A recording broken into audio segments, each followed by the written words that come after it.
strictly defined procedures. I get messages all day, every day. Ikulong mo na yan. Alam naman natin kung sino sila. Ikulong mo na. Kunin mo lahat ng pera nila. Pagbenta mo na yung mga bahay nila, ibalik sa ano. What would then I be accused of if we did that? Secondly, if basta-basta lang tayo nagsasabi hindi maganda ebidensya, basta kasuhan mo na. Kung nanalo, kung maakwit, dahil hindi magandang pagkahanda ng kaso, technicality. Nagka-technicality. Can you imagine these people who have stolen billions from the government and from the people, nakawala dahil hindi magandang pagka-handle ng ebidensya? That would be much worse result. So, due process must be observed. We must make sure na alam naman talaga natin kung sino sila. Kaya tiyakin natin na makukulong talaga sila. At ang kanilang mga ninakaw ay ibalik sa gobyerno, ibalik sa tao. But yung nagmamadali, yung hindi maaari yan. Hindi delikado tayo. Kaya natin sabihin ko sa pulis, dakipin nyo na yan. Basta ikulong nyo, bahala na. Anong mangyayari doon?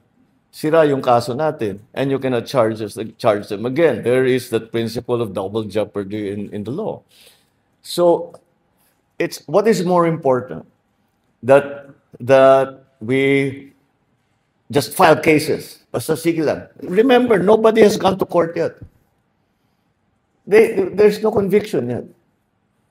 And the court, marami pang, what is the process? Pagka binigyan yung may complainant sa ombudsman, sa DOJ, may preliminary investigation pa.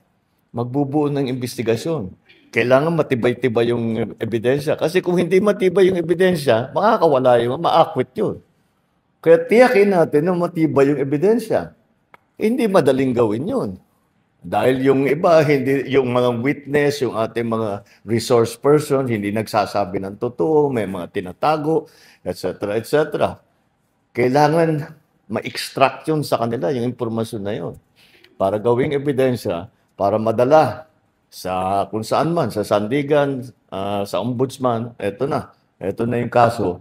At malalaman natin na tiyak na makita natin na yung talagang alam natin na gumawa ng katiwalian, na nagnakaw talaga sa gobyerno, ay magbabayad. And magbabayad they will pay for it with their liberty, and they will pay for it with treasure that they have taken away from government. I think it's more important that we get one chance at this. Isa lang ang chance natin. We cannot waste that opportunity to bring justice to those people, to bring those people to justice, and to bring justice to the Filipino people. So, do you want to get it done quickly, or do you want to get it done right? That's the choice that we have. So, I understand the frustration because we do have a very good idea about who these people are. But you have to take them to court. You have to present evidence. They have to be convicted. And as I'm sure anyone who has been involved in any kind of legal proceeding, we are all very frustrated, especially non-lawyers, are very frustrated by how long it takes. Ang sagot naman ng mga abogado sa atin is that may kasabihan sa kanila, the law grinds very slowly, but it grinds very well. So we're counting on that.